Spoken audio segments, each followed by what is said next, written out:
Welcome, everyone. My name is Julia Chen, and I'm the Activities Director at the Yale Club. I'm so excited to have so many of you joining us here today for our virtual lecture series. Today, we are excited to welcome Ann Nelson, class of 76. She's the author of Shadow Network, Media, Money, and the Secret Hub of the Radical Right, a groundbreaking exploration of the coalition of fundamentalists and oil who helped bring Trump to power. Nelson draws on her background in Oklahoma to describe the nation's regional fault lines and the ways that the collapse of local journalism has widened the divide. Nelson wrote for the Yale Daily News as an undergraduate and began her professional career on the editorial staff of The New Yorker. At 25, she became an award-winning war correspondent in El Salvador and Guatemala. She was a founding staff member for Human Rights Watch America's Division and served as the executive director of the Committee to Protect Journalists for 4 years. In 1995, she became the director of the international program of the Columbia School of Journalism.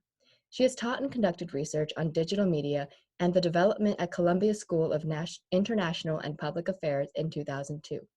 She has many other accolades that I won't go into now, but instead I'll turn it over to you, Anne, so you can get us started. Thank you all for your patience. Such are the times that we're living in, and one way or another, they're connected to the subject of my book.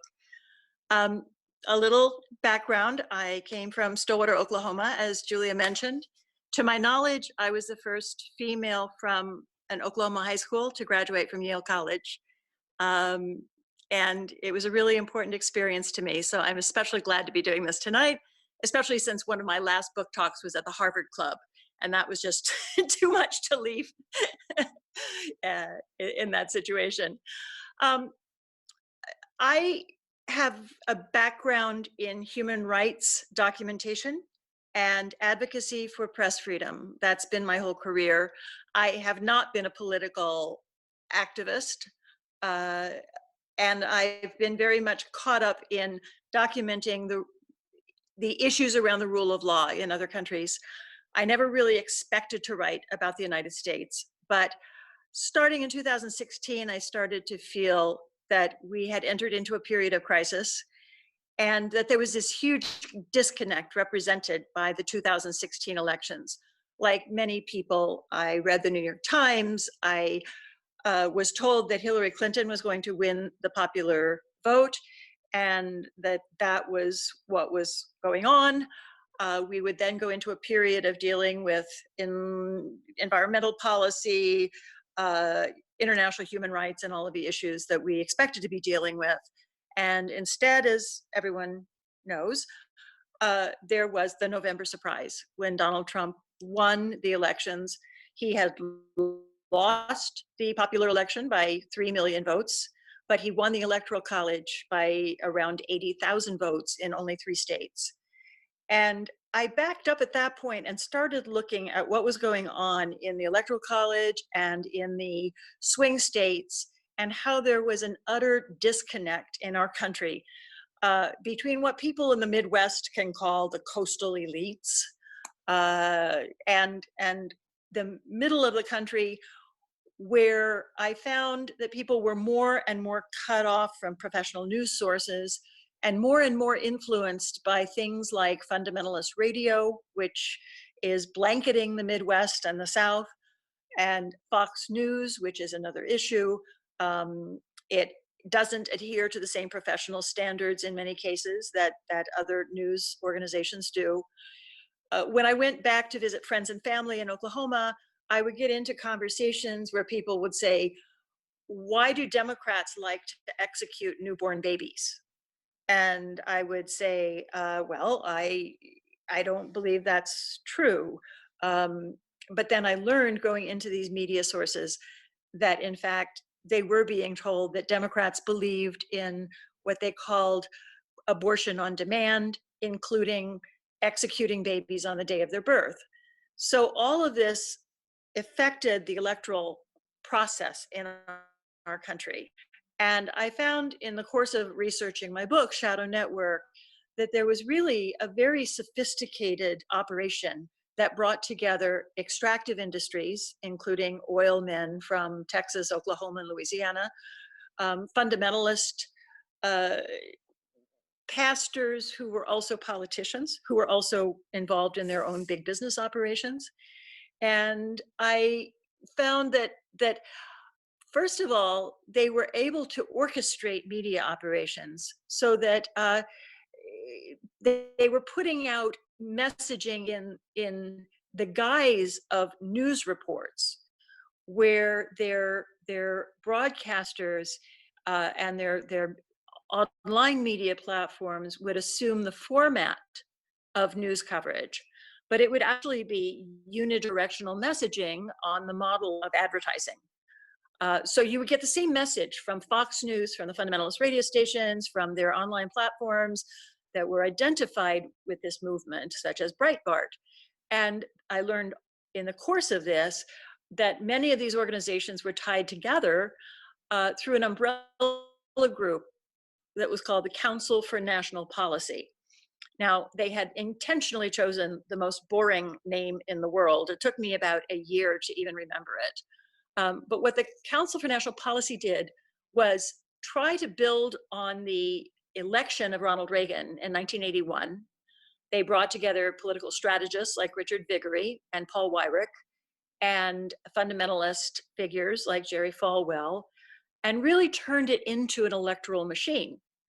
So once they worked on that for a few decades, it became quite a sophisticated operation. And one of the things that interested me a great deal was their response to Obama's election in 2008.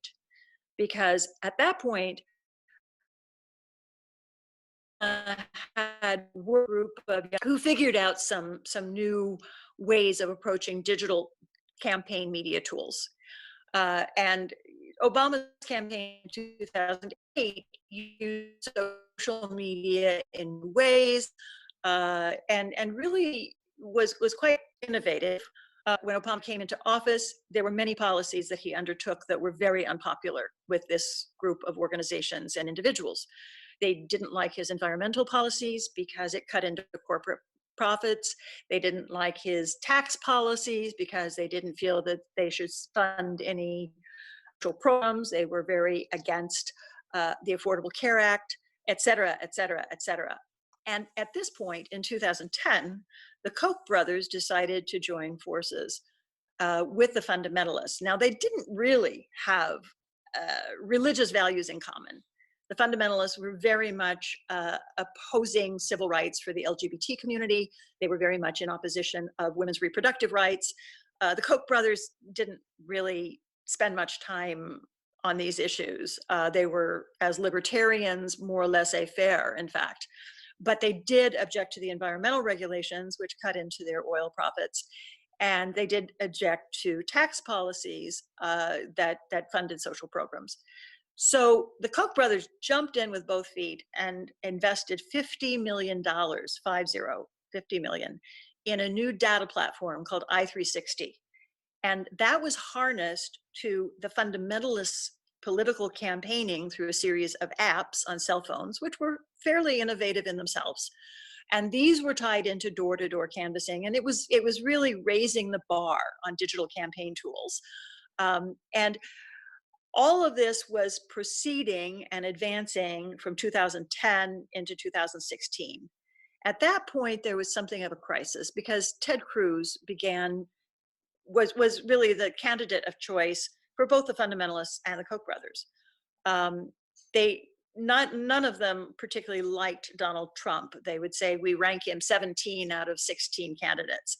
However, as Trump pulled ahead in the primaries and ultimately won the primaries, they went into a huddle and decided to cut a deal.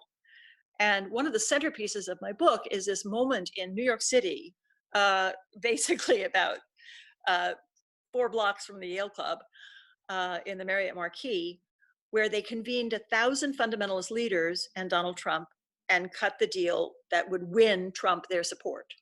And that meant the data platform, i360, that meant the apps, that meant the ground troops of people going door to door in swing states, and this whole operation that was kind of like a campaign in a box that was delivered to Trump.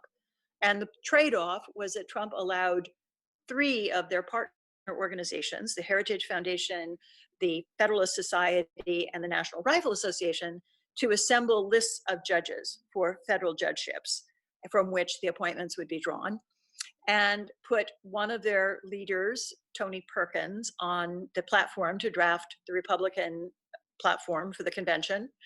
And he contributed a number of socially, I would call them retrograde elements of the form, which were anti-LGBT, et cetera. And then they also wanted their favorite to be substituted as a vice presidential candidate because they'd been supporting Mike Pence for many years. So all of this happened, and lo and behold, once Trump's campaign went into operation, these organizations really did some heavy lifting for him in the swing states, and I believe they were a major factor in contributing to the November surprise. Now, let's remember that one of the swing states in question was Wisconsin. Hillary Clinton didn't even campaign in Wisconsin. The Democratic National Party didn't even get campaign literature to Wisconsin. So a lot of this had to do with the DNC taking swing states for granted in the Midwest, which was a tactical error, obviously, in retrospect. So what they've done moving forward from the Trump election has been to really, I think you could characterize it as a grab for power. You have elements like state level legislation moving to make abortion impossible in various states. That has been happening. And abortion has been made virtually impossible in various states. You have the federal court appointments, which had been moving at record speed, and some of the appointments that have been pushed through by Trump and the Republican Senate have been judged unqualified by the American Bar Association, a record number, but they've been pushed through nonetheless on an ideological basis. So you've got a reshaping of the federal courts. You have a restructuring of some basic constitutional powers, where Trump has moved to dismiss inspector generals from the federal government and various agencies. They've moved to slash the budgets and the personnel of various agencies in Washington, including the Environmental Protection Agency, the USDA, the Department of Agriculture, which is responsible for things that, ranging from food safety to land management, the Department of Education, where you have measures taken against funding for public schools and public teachers' salaries. So there's this big move to reduce the federal government and its support for some of the basic rights of Americans and really services that taxpayers have paid for over their lives. Now you've got many crises on many fronts. And the thing is that in terms of the social policies they represent, these represent minority opinions in the United States. If you look at the polling on something like identity background checks for gun control, the majority of Americans want some measures of gun control because of starting with the many tragic incidents that we've experienced as a country in recent years. However, the National Rifle Association has been exerting an unprecedented influence on the administration, and gun control has gone nowhere. You look at aspects of women's reproductive rights. The majority of Americans support some forms of abortion and believe that in certain circumstances it should be legal and possible and safe. They're rolling back these laws regardless of the majority opinions, and they're doing it through various political and legislative maneuvers. Now, demographically, these conservative Christian nationalist religious right elements are a minority in our, and they're actually a shrinking minority. Over time, the country is demographically becoming certainly younger, more ethnically diverse, less religious, and certainly less fundamentalist. and certainly more tolerant and more supportive of LGBT rights. So at this point, what we see in our political situation is this movement that has had a very, very effective strategic vision of the way that American politics actually work, basically going for broke into November 2020. They are able to push through their judicial appointments on the federal benches, and not just the Supreme Court, but the appellate courts and the circuit courts as well, because they've got the administration with Trump making the nominations and the Republican Senate rushing through confirmations. They are transforming the administrative branch of government through hacking away at various agencies and services and the tax base. You've got the most extreme tax regime that we've seen since, well, certainly in my lifetime, where the benefits of taxation are all are greatly accruing to the top 1% wealthiest portion of the population, and a terrible burden is being borne by the bottom 50% of our population. And the coronavirus crisis only exaggerates those disparities. So there is this goal to remake America. They're part of the way there. I believe that if the Republicans win a second term for Trump and another Republican Senate in 2020 in November, we will see them possessing the means to fundamentally transform the United States as we know it. So that is my basic thesis. I've just now completed an updated article. Mark Meadows, the new chief of staff in the White House, is someone who says that he was inspired to run for office by this movement, and by Tony Perkins of the Family Research Council. He is now discussed as somebody to lead the economic task force to restore economic activity in the coronavirus era. So we see them ascending in terms of power and influence, and in some ways going for broke into November. I can say that there are a lot of signs that the Democrats have responded to many of these developments. For example, you've got a very dynamic leadership in Wisconsin going into November, working with the Democrats. And I don't think that you're going to have Wisconsin just kind of withering from neglect by Democrats going into the elections. And I do think that the turnout in the primaries last week, despite the obstacles presented by the coronavirus, is a very interesting sign that there may be some dynamic movement among the Democrats moving into November. That said, you can expect a whole set of new efforts to block certain kinds of voting. We see Trump already saying that he doesn't feel people should be able to vote by mail. That will present a problem for many voters. You have a lot of efforts to require various forms of voter IDs that tend to suppress the vote among minority voters in many states. That's been going on many fronts. So I feel that the United States is really at a momentous period in its history. I have been going to various state book festivals talking about the book and giving various lectures. And sometimes people will say, well, it's a done deal. It's all over. Trump is going to win a second term.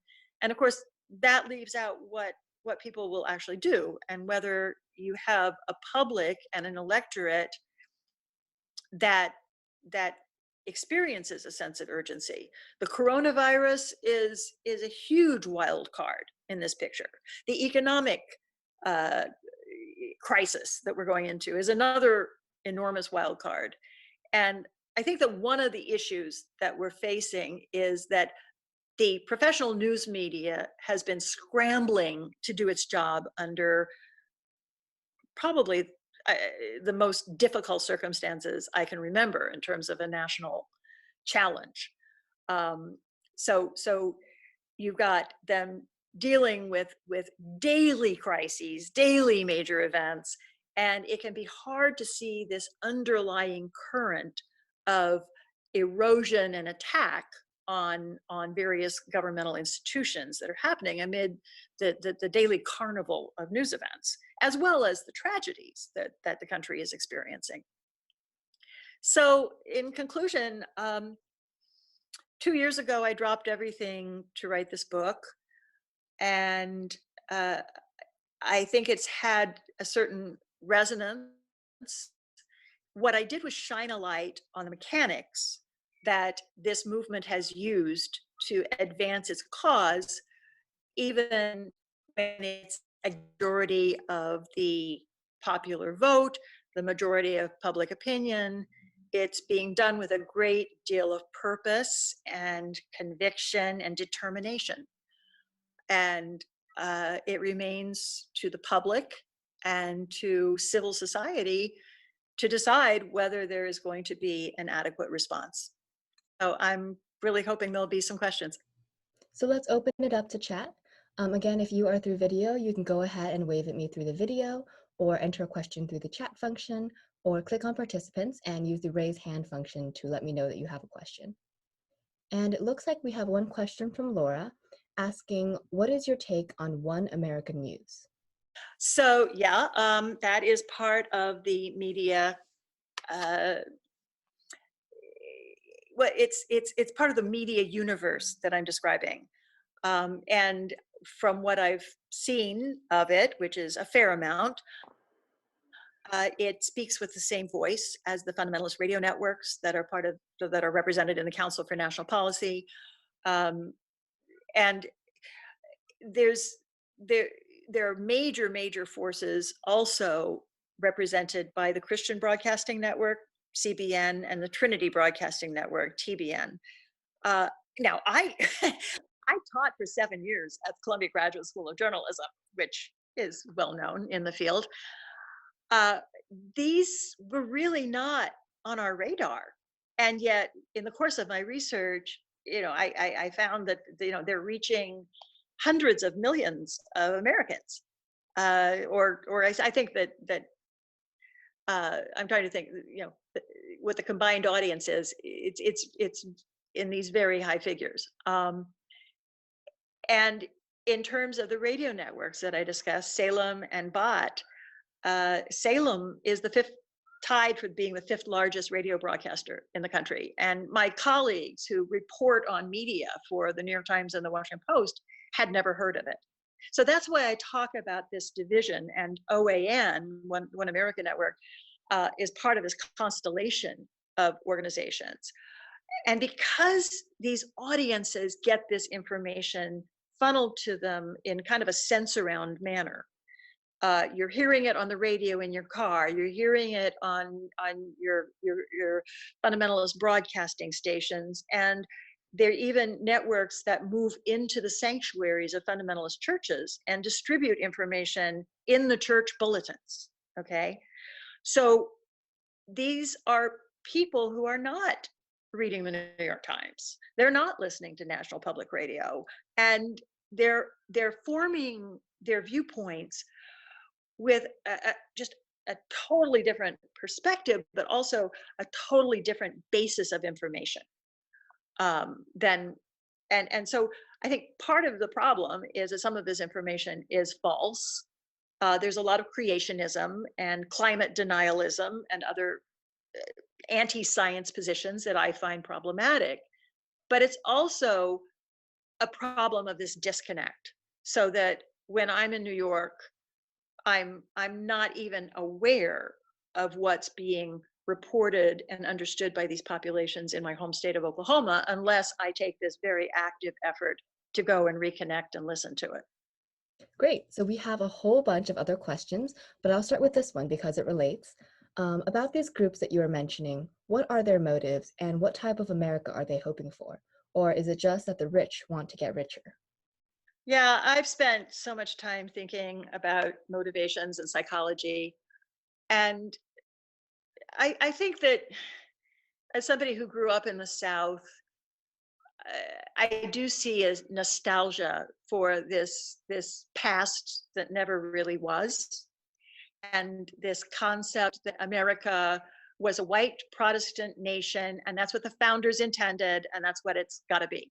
And that plays out in all kinds of anti-immigration areas and xenophobia and some various currents that you detect in these groups.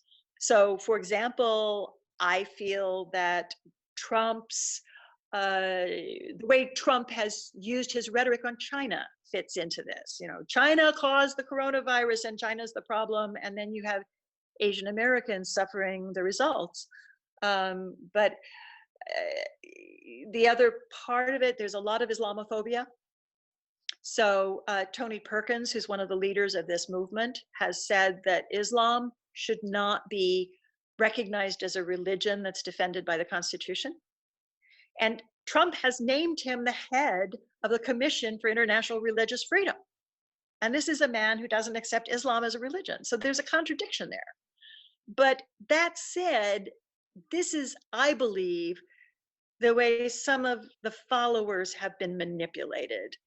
And I spent a lot of time in Shadow Network tracing the money, because that's what the reporter always does, follow the money. And you see massive amounts of billionaire money flowing into this movement. So you have the oil money. I already mentioned the Koch brothers. There's only one Koch brother now, but the Koch organization has been very active. Other oil interests, including oil interests from Oklahoma and Texas. You also have major players in the form of the Devos family from Michigan. So Betsy Devos, the Secretary of Education, who tries to defund public education, is the daughter of a family in Michigan with $1 billion fortune. She married into the Devos family, which is sitting on a $6 billion fortune.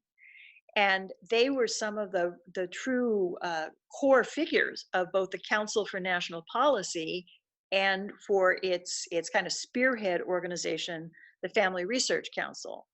And it was impossible to trace all of the money, but I was able to find records of millions and millions of dollars that are pouring into this movement from their coffers. And they've also played a very strategic political role. In Michigan, you had very strong trade unions historically, some of them affiliated with the auto industry. The DeVosses poured millions of dollars into getting anti-union legislation passed in Wisconsin, in Michigan. The Koch brothers did the same thing in Wisconsin. Well, lo and behold, in 2016, the labor unions being crippled meant that the Democrats were being crippled, and both of those states were lost by very narrow margins. So we're talking about a very sophisticated operation here that has the patience to work over a matter of years. Great. So the next question, in your opinion, are Trump's most irrational and unpredictable decisions designed to keep the media's attention on this daily circus rather than on the larger picture? I think that they serve that purpose. I read the psychologists who write about Trump, and I gather that he has poor impulse control. But what's interesting is that this very strategic and intentional movement that is operating and is handling a lot of the gears has figured out how to use that, because so long as he's got everybody running around off balance, reporting on every strange thing that he's saying, they're not following how things are actually working.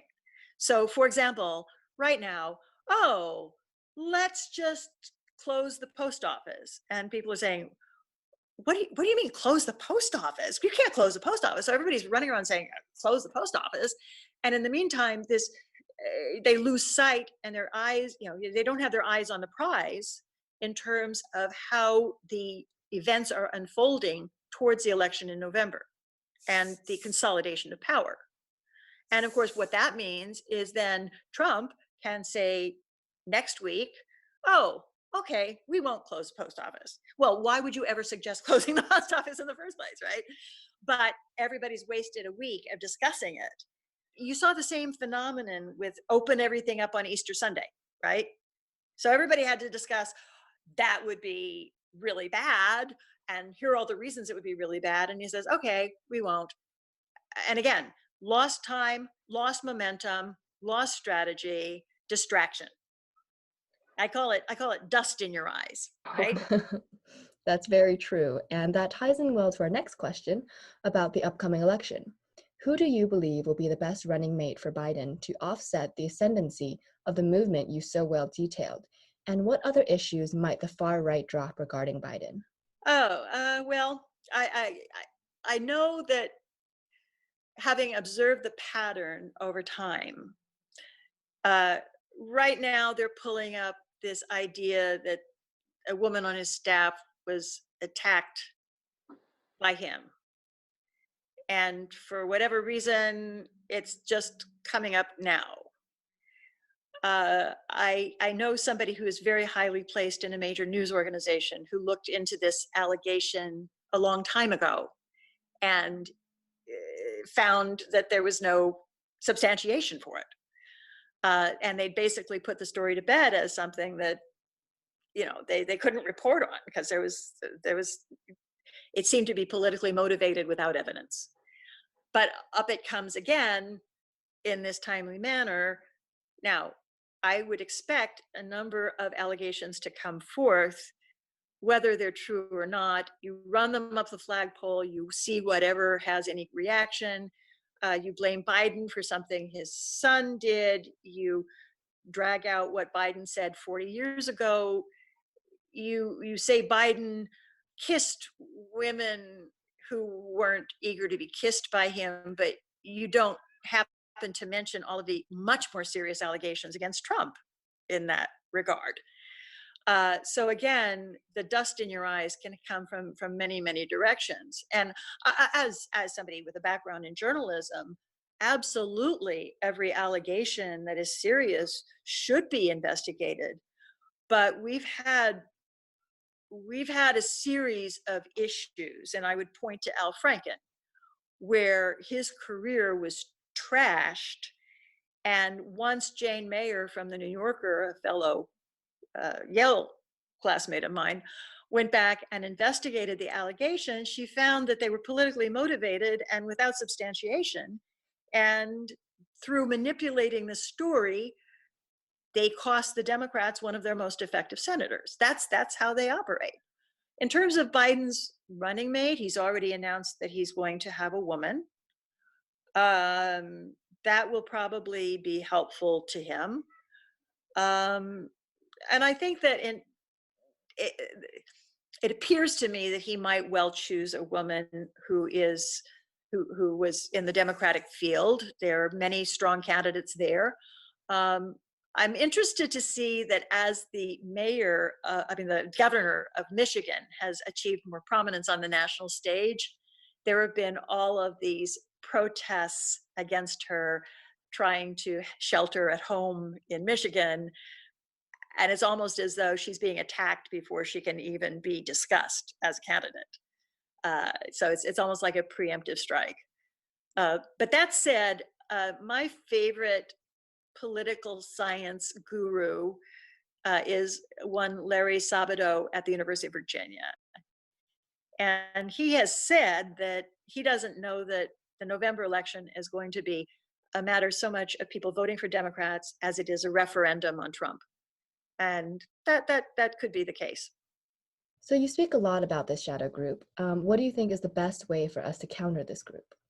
Well, I think first of all, Americans need to understand that we don't have a straightforward electoral democracy.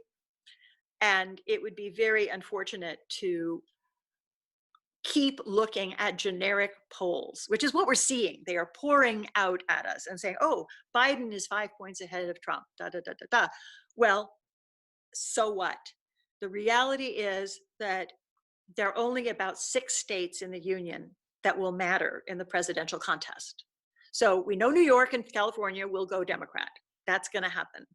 We know that Nebraska and Kansas will go Republican. So write those off.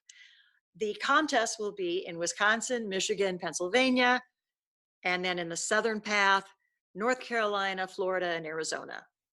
You might have those states, you might have one or two switch out, but that's where the contest has been by and large, and that's where it's going to be. And in these cases, there are going to be tiny little slices of the electorate that will determine the future of the country. And in environmental terms, the future of the planet. So I think that uh, again, I hope people would look at my book as shining a light on their playbook, and where they said, okay, here's how we get those sliver votes in these swing states, and we target them and we talk to them, and I think that's something that Democrats have to figure out, is how to connect with voters in these swing states, including the doubtful voters, the voters who feel neglected, feel they haven't been heard, right? And have a really respectful conversation with them. Say, all right, what are your issues? How can government serve you better? How can you feel more represented, right? And one thing that really annoys me is, when I'm giving book talks and people say, oh yeah, those ignorant evangelicals, oh this, oh that, and it's like, no, I mean, I grew up with all of these people, and they're good people. They're trying to find their way through with the information that's in front of them. And a lot of them are just being used. So don't exacerbate the polarization. Use this moment as an opportunity to reconnect the country. And I also, something else that I would say is, don't discount the Senate. And that's difficult because if there's a Republican Senate in November, it can act as a proxy to hold the line on these policies, and they can create a total stalemate, so that additional damage might be done, and certainly a lot of the damage that's being done won't be reversed. So there are going to be serious Senate races, and they won't necessarily correspond to those swing states that I mentioned. So if people are really interested, I suggest they look at Larry Sabato's crystal ball, he calls it. It's from the University of Virginia, and it's very good polling and analysis. Fantastic. And we might actually have some UVA grads in the audience because the UVA club is also at the Yale Club. Oh, there we go. So one a little bit longer question on the media side from Kathleen. So audiences like those of the OAN receive a particularly narrow view of the world, as you suggest. This did not used to be the case when the media was simply a few national entities in the 60s, but it was the case in decades prior when there were many different newspapers with various different political biases and affiliations. One, does the quality of news inevitably deteriorate as the media becomes more fragmented and people are able to choose their news? And two, as a society, should we seek a more democratized media with lower standards or a more concentrated one with higher standards? That's a really interesting question. And I tend to look at the question in terms of information systems. And so when I've done my academic analysis in other settings, you look at public education. Are kids being educated in a civic discourse, to care about politics and to inform themselves? Public libraries, do people have access to information there that's good information that engages them? When you look at the history of American newspapers, you know, in the first century of the United States, it was kind of a free for all. It was very politicized, and you didn't really have the advent of modern news reporting until after the Civil War, really. And in fact, it's fascinating. If you look at the Civil War reporting, most of the reporting on the battles was done by soldiers who were fighting on one side or the other, which is not exactly the most objective way to view a war. So in the late 19th century, you get several developments, and one of them is the Associated Press and eventually the other wire services. And those are the great unifiers, because even if you had a newspaper like the Waterbury Republican in Connecticut that was Republican, and the Delta Democrat Times in Mississippi, which was Democrat, chances are that their coverage of national and international events came from the same Associated Press feed and perspective, and they would put their local spin on it, but you also had a common body of facts for people to work from. And then you get to the big radio networks in the early 20th century that become the big television networks, ABC, CBS, and NBC. And then you had a kind of news hierarchy and professionalism that developed and became to include fact checking and lawyering and all of these elements of professional journalism that created the golden age. Well, what you have with these OAN and the fundamentalist broadcasters and others is that they don't have fact checking.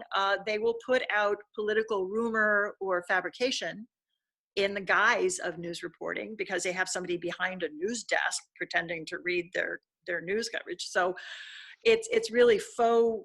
It is a fabrication, and I don't think there's a problem with a multiplicity of news organizations and viewpoints as long as they adhere to the same professional standards.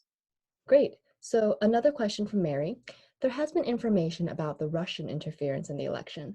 How does that dovetail with your research? Oh, such a great question. Yeah, it's there. It's there. And kind of late in the game, I found documentation that the National Rifle Association paid the way for the Russian agent Maria Butina, who was convicted of, to go to a Council for National Policy meeting.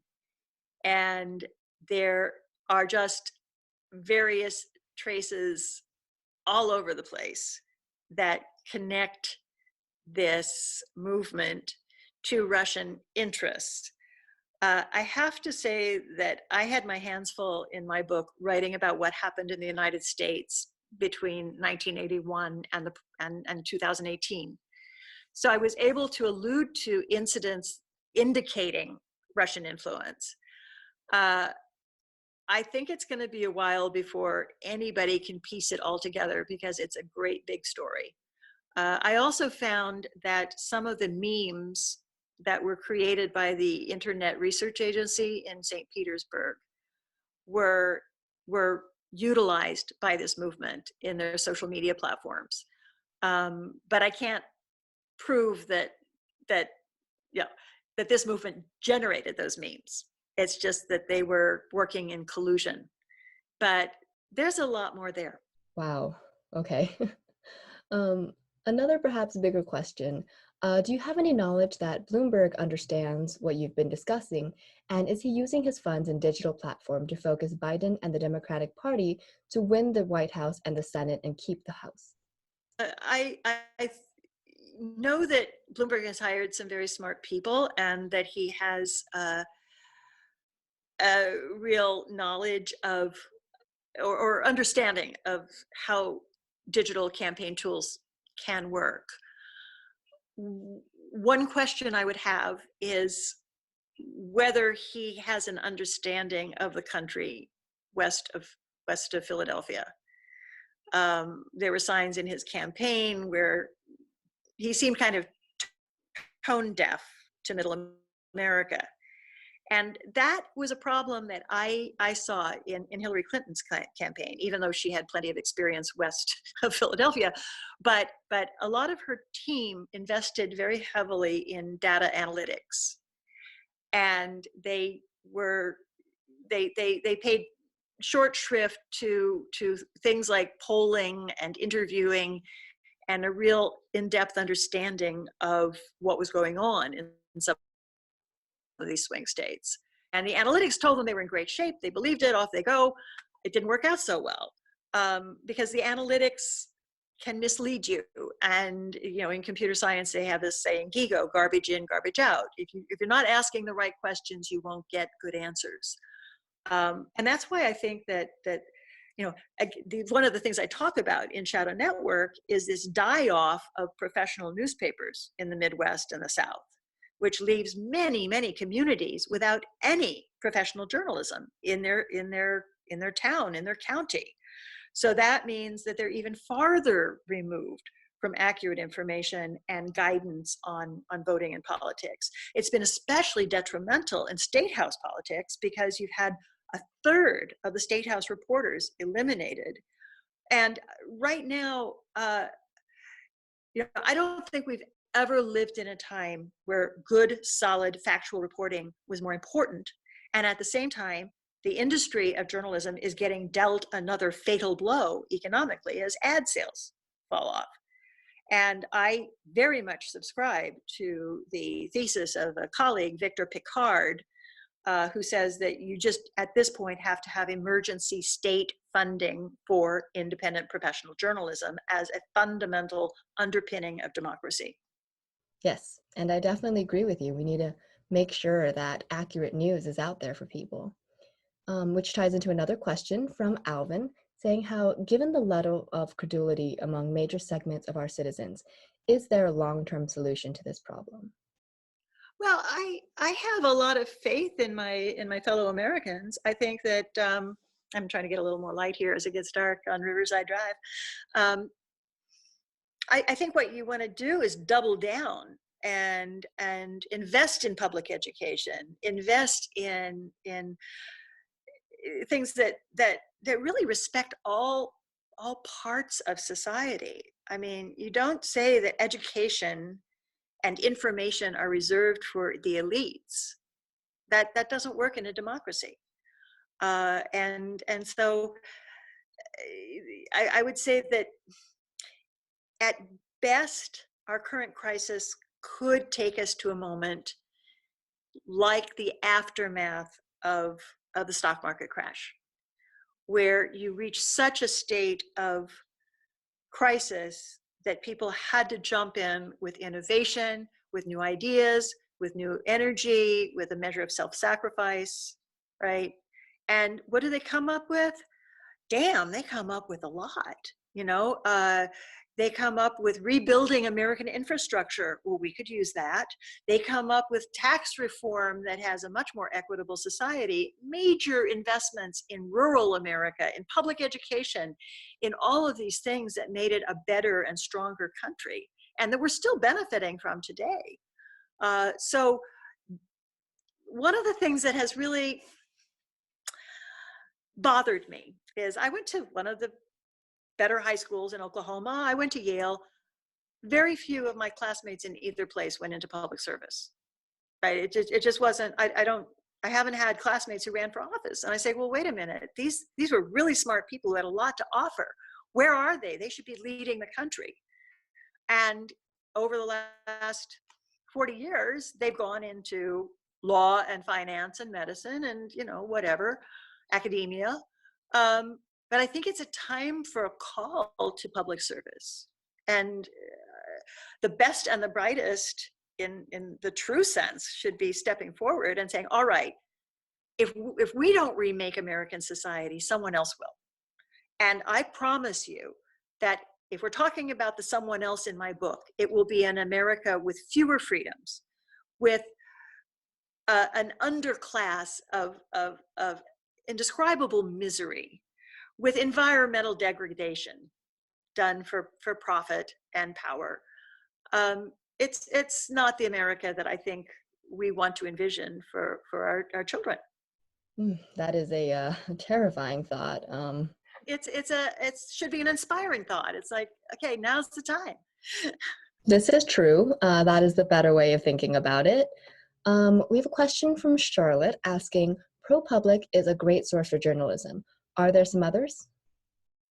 Well, yeah, ProPublica is a fantastic investigative outlet. There's so much good journalism now. It's unbelievable. The Atlantic is doing a fantastic job. The New Yorker has great reporting. The Washington Post and the New York Times are on fire. What's the problem? Well, those are all kind of East Coast institutions. And so this country needs to share the wealth. You've got some very dynamic projects going on in Texas. If you care about Texas, you've got the Texas Tribune, you've got the Texas Monthly. it's the rest of the country where it's really struggling. And I mean, my goodness, we've got the Cleveland Plain Dealer fighting for its life. That's a fine, venerated newspaper in a very important state. But the business model for all of these papers collapsed, and I think that society has been treating them like businesses, and they have to start treating them as a public good.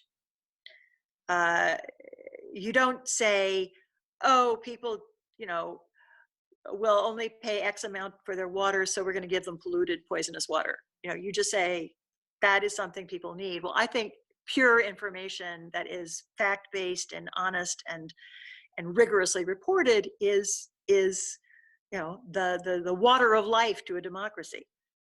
That is a very quotable line you have there. I just thought of it.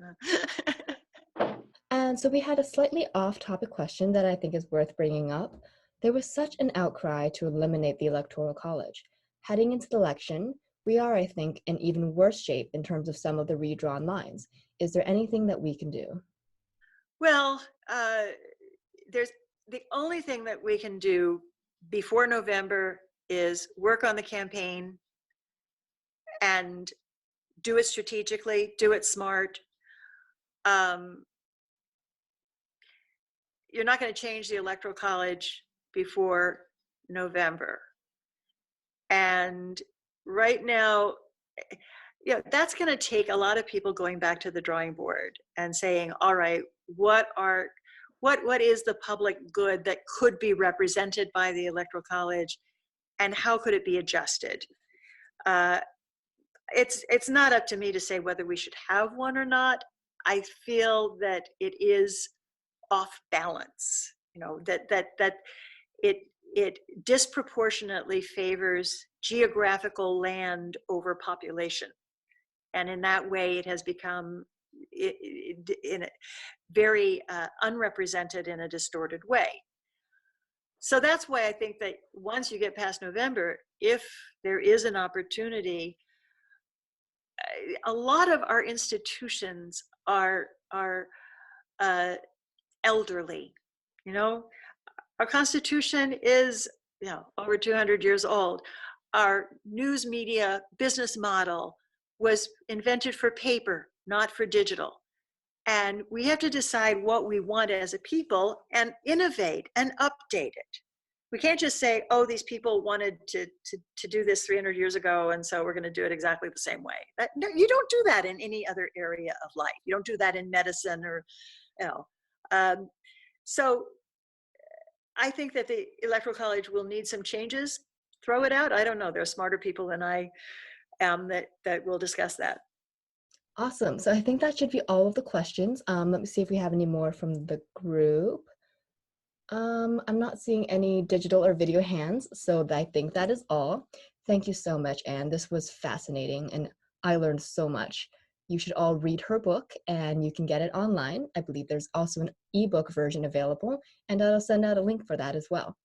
But otherwise, thank you so much for everything, Anne.